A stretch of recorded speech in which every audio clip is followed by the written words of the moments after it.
আসসালামু আলাইকুম বন্ধুরা।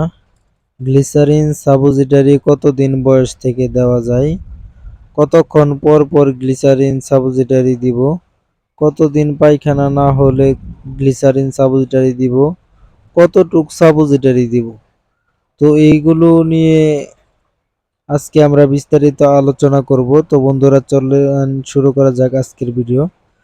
তো আমার এখানে যে গ্লিসারিন সাপোজিটরিটি রয়েছে এটি হচ্ছে স্কোয়ারের গ্লিসাপ 1.15। তো এটি মূলত বাচ্চাদের জন্যই, বাচ্চাদের সাপোজিটরি। তো অনেকেই দেখা যায় যে 12 ঘন্টা বা 10 ঘন্টা পর পর সাপোজিটরি দেন, বা একদিন 24 ঘন্টা পর পর সাপোজিটরি দেন পায়খানা না হলে। তো এটা কিন্তু ভুল কাজ করেন। তো প্রথমত আপনাকে খেয়াল রাখতে হবে বাচ্চা পায়খানা কঠিন কিনা বা গ্যাস আছে কিনা, এগুলো আপনাকে দেখতে হবে। যদি দেখেন বেশি সমস্যা, পায়খানা হচ্ছে না, বাচ্চা কান্নাকাটি করতেছে, 24 ঘন্টা বা একদিন পার হয়ে যাওয়ার পরেও বাচ্চা পায়খানা করতেছে না, তখন কিন্তু আপনি গ্লিসারিন সাপোজিটরি দিতে পারেন, অথবা ডাক্তারের পরামর্শ অনুযায়ী সাপোজিটরি দিতে পারেন। কিন্তু 12 ঘন্টা পর পর, যেমন আজকে দিলেন সন্ধ্যার দিকে সাপোজিটরি দিয়ে পায়খানা করালেন, কালকে সকালে বা দুপুরে 10টা 12টার দিকে পায়খানা করতেছে না, আপনি খুব টেনশনে আছেন যে সাপোজিটরি আরেকটা দিয়ে দেই। তো যদি এরকম কাজ করেন তাহলে কিন্তু ভুল করতেছেন, কারণ এভাবে যদি আপনি বারবার একদিনের ভিতরেই 2বার সাপোজিটরি দিয়ে বাচ্চাকে পায়খানা করান, সেই ক্ষেত্রে পরবর্তী সময়ে কিন্তু বাচ্চা আর এই গ্লিসারিন সাপোজিটরি ছাড়া আর পায়খানা করবে না। তো আপনাকে এটা ইম্পর্টেন্ট সময়ে ব্যবহার করতে হবে।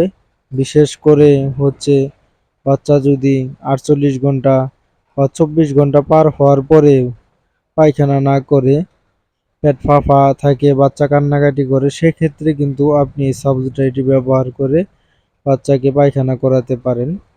আর হচ্ছে অনেকেই প্রশ্ন করেন যে বাচ্চাকে গ্লিসারিন সাপোজিটরি কতটুকু দিব, কতদিন বয়স থেকে। তো প্রথমত এটা হচ্ছে জিরো থেকেই দেওয়া যায়, তো জিরো থেকে লাগে না, বাচ্চা হওয়ার একদিনের ভিতরে যে কালো পায়খানাটা হয় সেটা যদি না হয়, সেই ক্ষেত্রে কিন্তু ডাক্তাররা এই গ্লিসারিন সাপোজিটরি ব্যবহার করে থাকে 1.15 সম্পন্ন। তো সেই ক্ষেত্রে দেখা যায় যে আপনি জিরো থেকে বা 1-2 দিন বয়স থেকেই এই গ্লিসারিন সাপোজিটরি সম্পন্ন ব্যবহার করতে পারেন, একবারে বাচ্চার বয়স 2-3 বছর বা আরো বেশি হওয়া পর্যন্ত। তো এগুলো ডাক্তারের পরামর্শ অনুযায়ী ব্যবহার করা উত্তম। তো অনেক ক্ষেত্রে 1 বছরের বাচ্চা বা 2 বছরের বাচ্চা বা 6 মাসের উপরে বাচ্চা, সেক্ষেত্রে কিন্তু আপনারা সম্পূর্ণ সাপোজিটরিটি ব্যবহার করতে পারেন। আর হচ্ছে যে সাপোজিটরিটি অবশ্যই আপনাকে ফ্রিজে রাখতে হবে, বাইরে রাখলে গরমে গলে যাওয়ার সম্ভাবনা বেশি থাকে। আর অবশ্যই এই সাপোজিটরিটি যদি গ্রামের বাচ্চাদের দিয়ে থাকেন, বা অনেক ক্ষেত্রে দেখা যায় যে পরিবারে অনেকে পান খায়, সেক্ষেত্রে দেওয়ার সময় চুন যাতে সাপোজিটরির সাথে না লাগে, এটা একটু খেয়াল রাখবেন।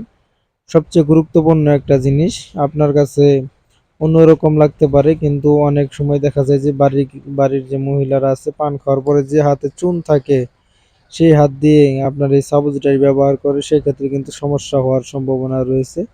তো এইদিকে একটু খেয়াল রাখবেন। আর 12 ঘন্টা বা 24 ঘন্টা পর পর সাপোজিটরি নিজে নিজে দেওয়া, এটা থেকে বিরত থাকবেন।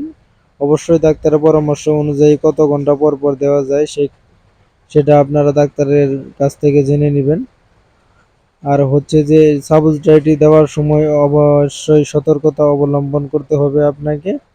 ভালোভাবে সাপোজিটরিটি ব্যবহার করবেন, এবং হচ্ছে আপনার এই সাপোজিটরি নিয়ে যদি আরো কোনো প্রশ্ন থাকে কমেন্ট বক্সে কমেন্ট করতে পারেন, ইনশাল্লাহ আমরা জানিয়ে দিব। কিন্তু আপনি 12 ঘন্টা পর পর বা অল্প সময় পায়খানা না করলে হতাশ হয়ে যাবেন, এরকম কিছু কইরেন না, সেক্ষেত্রে আপনার বাচ্চারই ক্ষতি হবে। তো বন্ধুরা, এই ছিল আজকের ভিডিও। যারা যারা আমাদের চ্যানেলে নতুন, চ্যানেলটি অবশ্যই সাবস্ক্রাইব করবেন। আল্লাহ হাফেজ।